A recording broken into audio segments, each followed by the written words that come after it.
To all of you, and today's session we're going to talk about culture studies.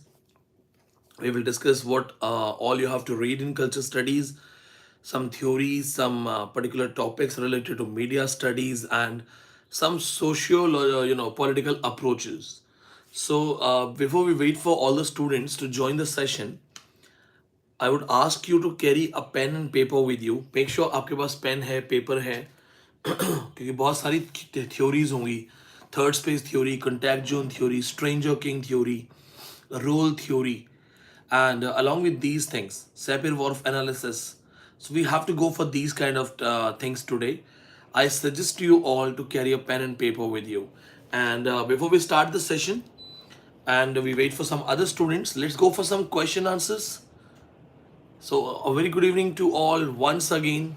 Thank you, Bala. Bala says he likes my way of teaching.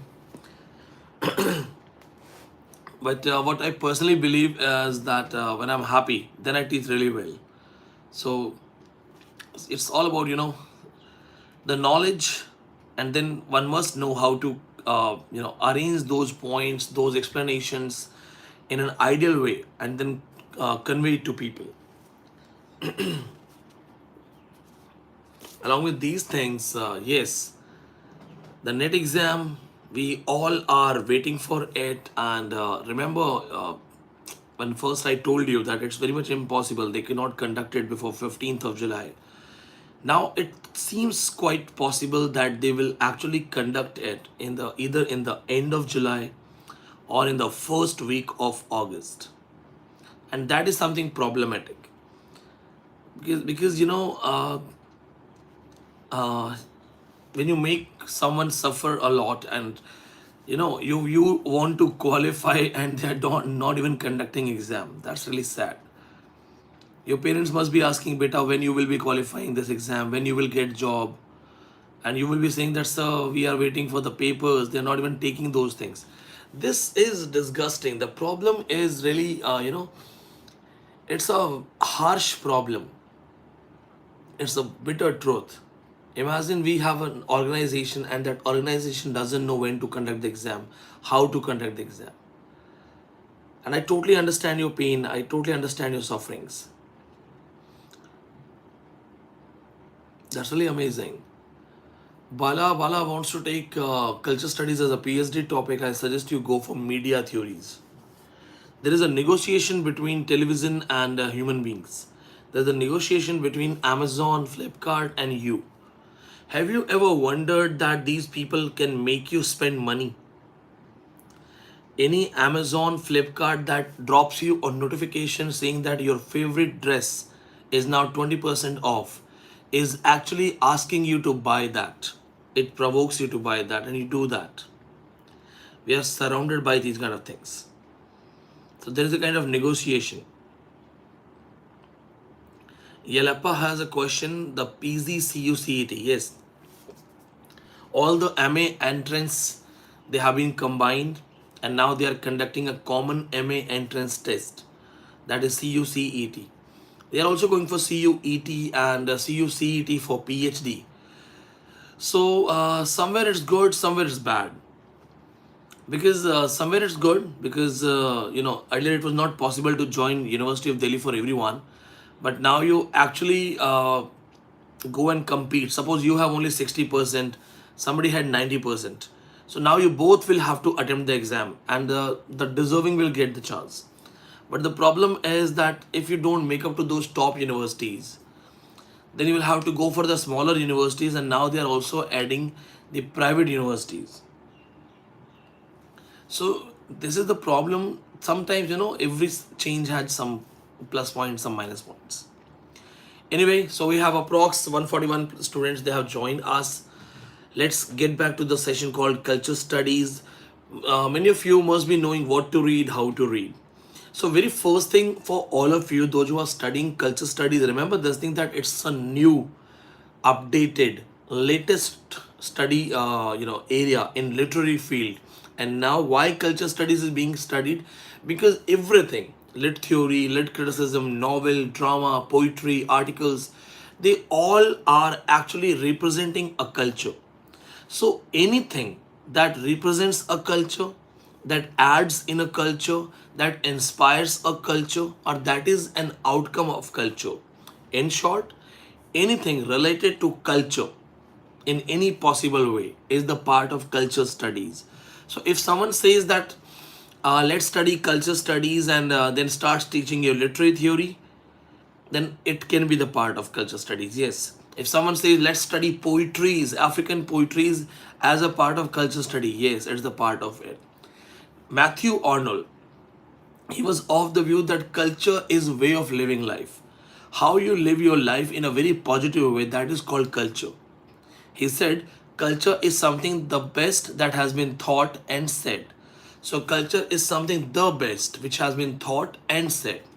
So, the best thing that you can think, the best thing you can say, the best thing, the peaceful way you live your life. That's all about culture. According to Arnold, in any culture, we need sweetness and light. Sweetness is the happy method, happy way of living life, and light is enlightenment. But when we go for culture studies and we take the idea of Matthew Arnold, which is positivism, the idea of positivity, one more critic comes, Max Weber. Max Weber actually coined the theory of negativism. The negativism is also known as anti-positivism. Last time question, last night exam, there is a question from Max Weber. He was of the view that to understand one culture, you must have an idea of the other side of the culture. The other side of the culture. Because positivism was coined by Auguste Comte. Then Max Weber comes and says that we have always talked about positivism, the good way of living life, the idealized way of living life, the moral way of living life. How do you want to live your life? You will say, sir, in moral way. How others want to live the life? In moral ways, following religion, following society, right? Nobody, like out of you and me, nobody among us wants to be a criminal by nature. Is there anyone? हम में से कोई ऐसा है कि sir मैं तो I am inspired from Mogambo and I want to be Mogambo खुश हुआ? No, we don't want to be. We all want to be good human beings. Our parents have taught us to be honest, to be good human being, not to be avaricious, not to be greedy, right? Then we all are actually moving towards one particular stream. It's all about positivism. Being positive. It's the time of Corona. I took this reference in my lectures of semiotics. That earlier everyone wanted to be positive and now you don't want to be positive. Suppose your friend tells you that, hi, I'm sneezing and I'm going for a COVID test. Can you tell your friend, be positive? Can you say, daro mat? Yeah, don't worry, be positive. Can you say to your friend, somebody is going for COVID test? So technically the methods got changed. Earlier, somebody lost his girlfriend, somebody lost his exam, somebody lost money, somebody lost health, and we would have collective answer, be positive, be positive. But can we say it actually represents the life? No. Every coin has two sides. Looking at the green side of the life, the happy side of the life, and ignoring the dark side of the life, that doesn't give you the complete idea of a particular culture in society. You must understand what is called depression. You must understand what is called frustrations. Someone who keeps on saying that be positive, be positive, be positive, he is the person who doesn't understand the reason behind your pressure, your frustration, your troubles. The one who understands your pain can cure you. But the one who has only mugged up, calling you be positive, cannot help you. So that's the message. Max Weber was of the view that we must go for the other side of the culture. We must understand this thing. Then one of the greatest writer, Raymond Williams, he comes with his famous book, The Country and the City, and did a literary study of English literature. He did a study of the portrayal of village and the city in English literature from 16th century to 19th century. Now, just take a pause and think about your village. Many of you must be in a metro city now. I am in Delhi right now. So here we see a lot of cars, big buildings, malls, all of the kind of, hi-fi shops. Now just imagine the villages portrayed in Bollywood movies and those also of like 1950s and 60s. Manoj Kumar singing a song, Mere Desh Ki Dharti Sona Ugle. Some Sarpanch ji, some Mukhia ji, some people working in a village, then some temple, some banyan tree, old men sitting around the banyan tree talking. Imagine R.K. Narayan's village, the guide's village. What is the difference? Do you find the same village now, or you have lost that village? What are your memories of your nani ka gaon, maternal aunt's gaon, village of your maternal aunt, mami, nani, your grannies? You remember those memories? बचपन में नानी के गांव जाते थे. So I have those memories of a well. We would fetch water from well. हम कुएं से पानी निकाल के लाते थे. I remember those tube well systems in agricultural land, and we would go take carry mangoes and we'd eat it with salt and play in the fields. I remember those things. But now when I go back, I find out that even this village has started developing. It's not the same village. Raymond Williams did the study of country and the city, the village and the city. And what was the study? The portrayal of country and city from 16th century literature to 19th century literature. That's one of the finest study of cultural changes. One of the best example that comes from Caribbean literature, I would suggest you to read Derek Walcott. Derek Walcott's famous work, Dream on a Monkey Mountain. Dream on a Monkey Mountain. Imagine this thing. This guy, Makak, this has been asked in 2 times, net exam, 2 times question. That this guy wants to go back, Makak wants to go back to his village. When he sets off for the journey, he finds it out that his village does not exist. Can you refine your, can you refine your those memory wala village, the village that was in your memory? So that's not possible. You cannot have those villages, images of village. Now see this point, what happens here.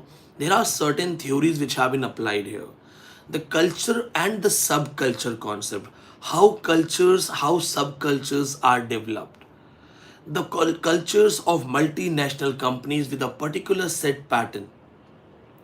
The culture of a coaching area, like our coaching area, offline batches जहाँ पे हम दिल्ली में करते हैं.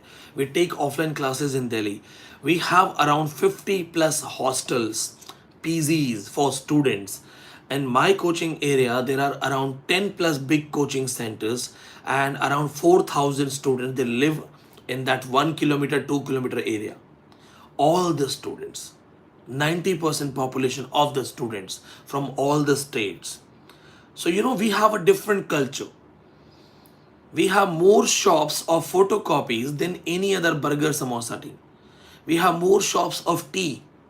There are some shops, they start by 4 a.m. Some shops will serve you paratha by 12 p.m. Why so? Because the culture got developed accordingly. Now we have the subcultures. In our area, it's very safe. Why so? Because all the students, they come to prepare. All of them have dreams. They all talk about preparation. Hostels are filled with those who do not sleep by 3, by 4.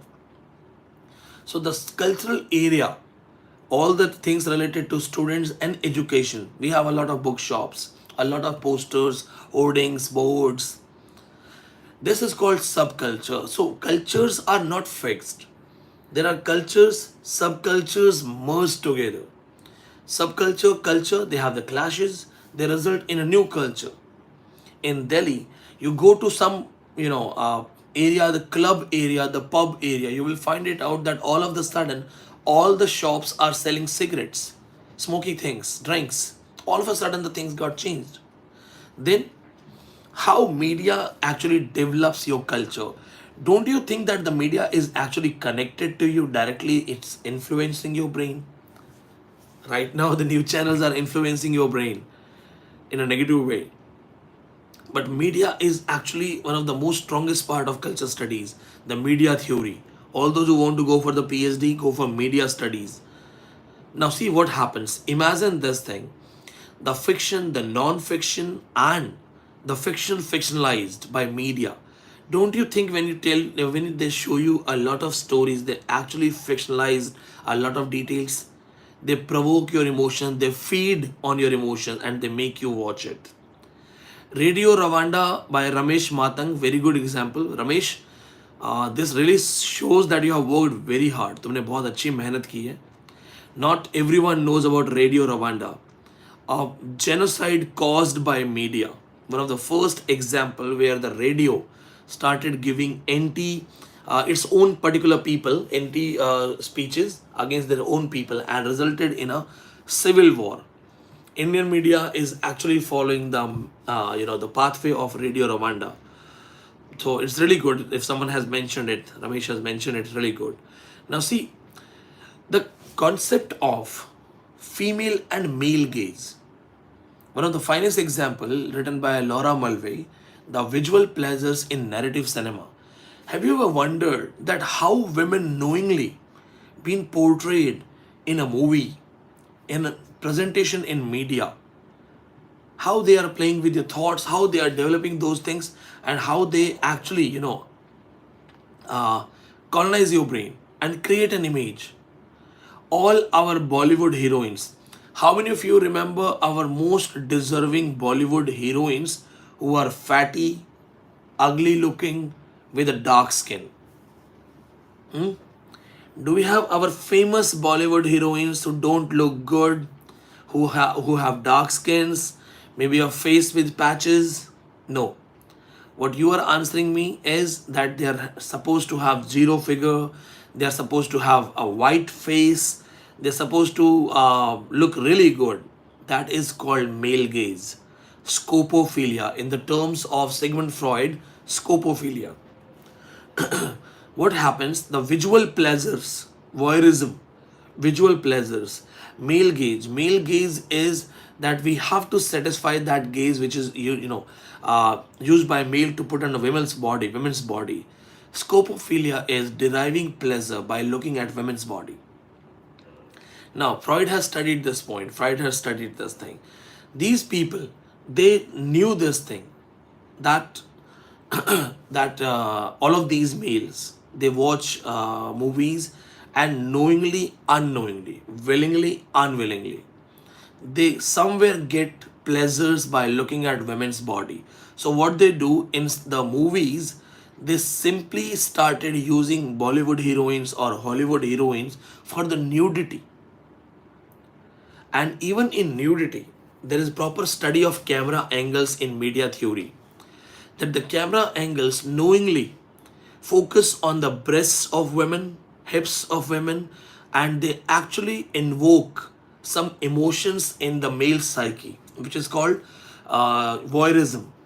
वो जानबूझ के करते हैं. Just imagine this thing that just remember the movies.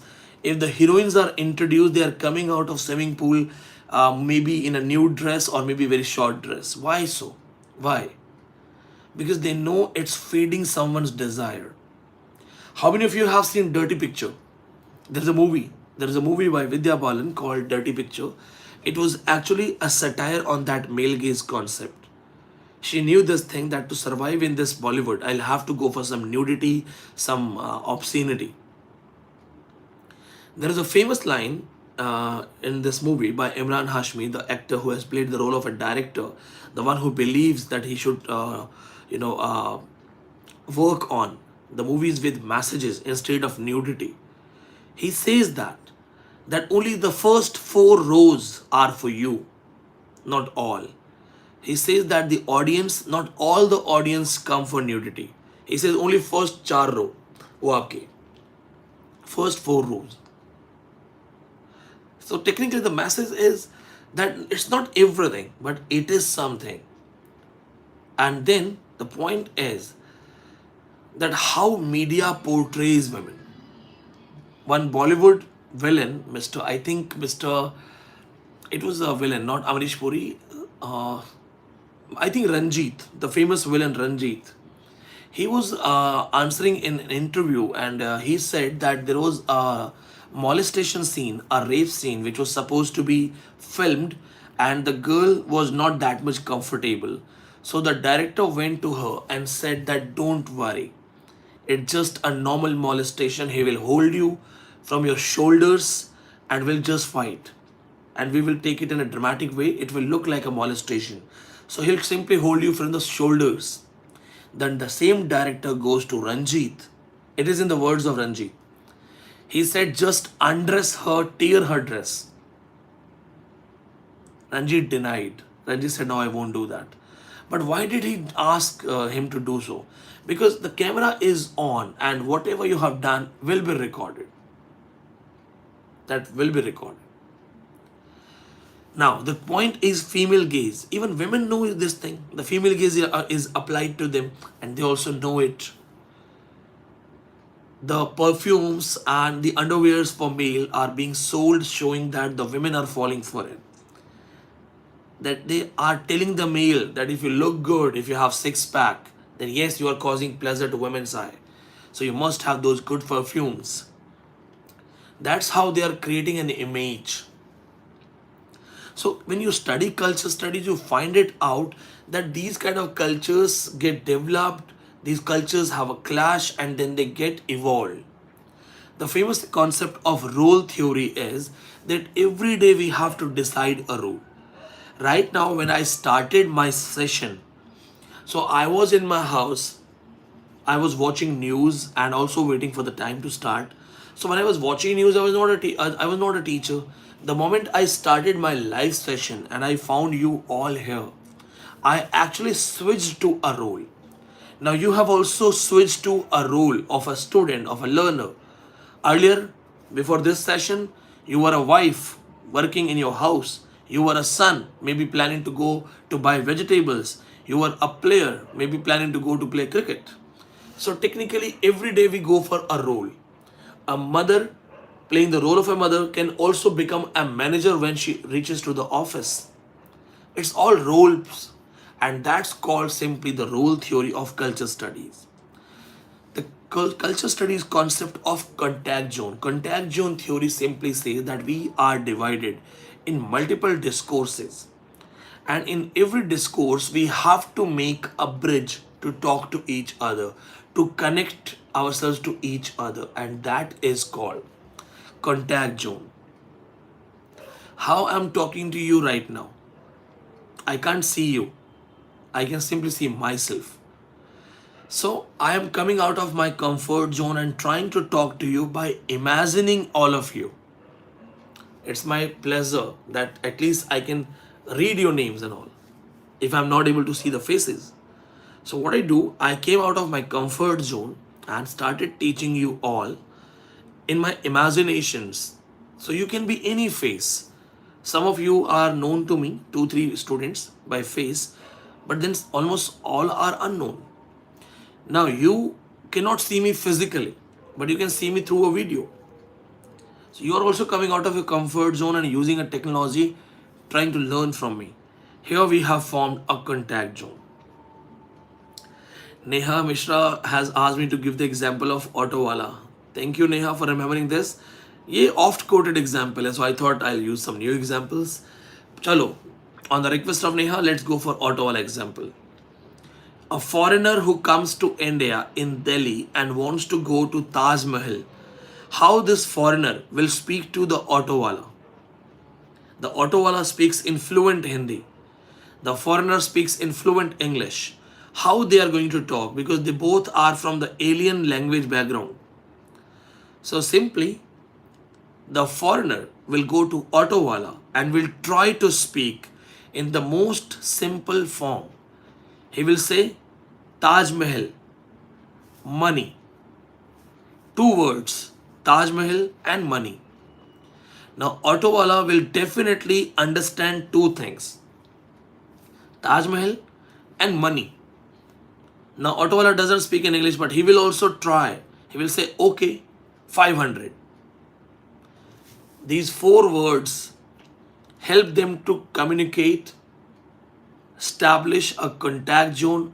That's how the multiple cultures come in contact and establish contact zones. The contact zones are formed, they appear and they disappear. Every day. Remember this point. We are all translated men. It's a famous line by Salman Rushdie. We are all translated men. When you talk to someone and convey something, you are actually talking to your own self.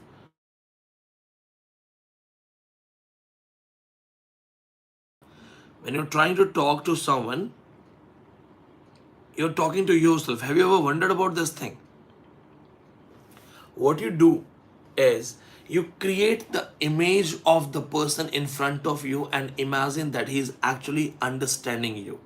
But no, he has his own understanding levels. What you believe is that he must be understanding me according to me. So technically, when you communicate, you actually tell yourself, because you think that my words are actually easily understood. So actually they are easily understood by you. That's for you. Who will understand what I mean to say? Culture study is not that tough. It's quite easy. But yes, there are certain theories which become really tough. The next concept is by SAPIR and WHORF, Edward Sapir and WHORF, also called WHORFianism, question of net exam. Your attire, your behavior, your language, your attitude, it all speaks for your culture.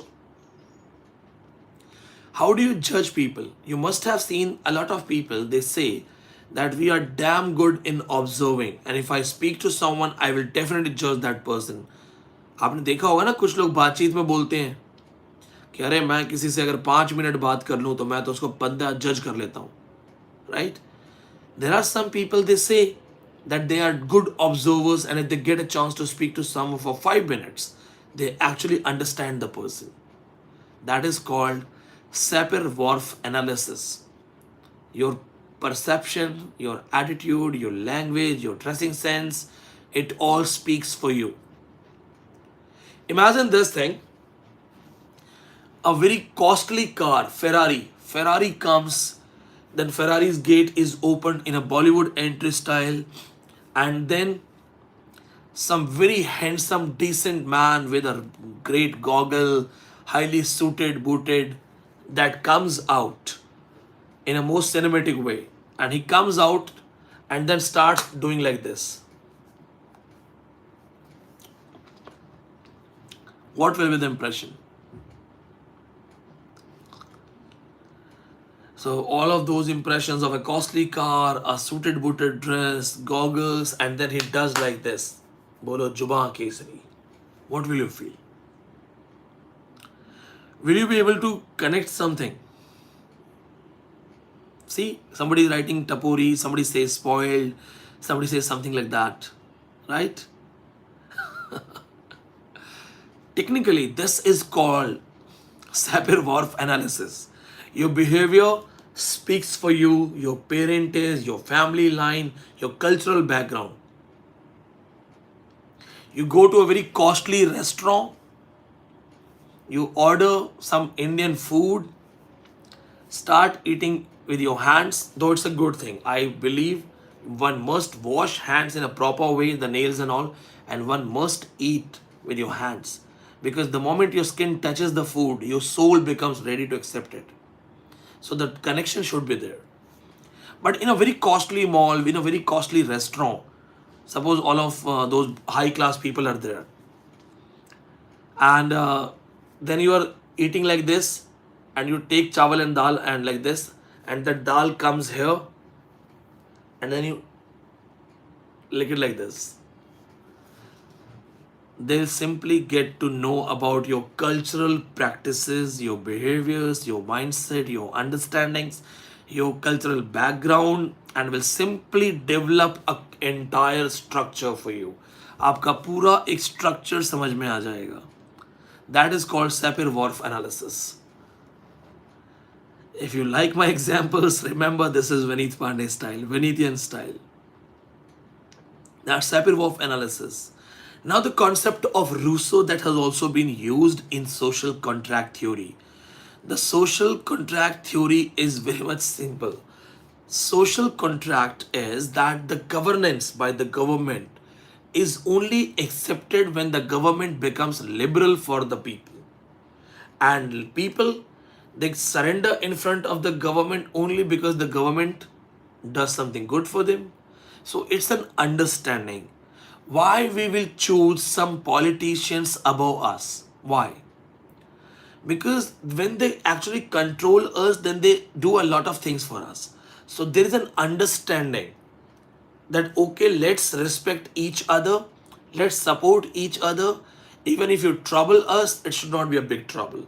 So government and people, and when government starts troubling them a lot, they go for civil disobedience. That is called social contract theory. Social contract theory is between you and me. I am trying to teach you through a mobile phone, and you know that there was some possibilities we could have meet each other, but we couldn't meet. So you're also having acceptance that it's all right. At least sir is trying through his phone, through his other methods.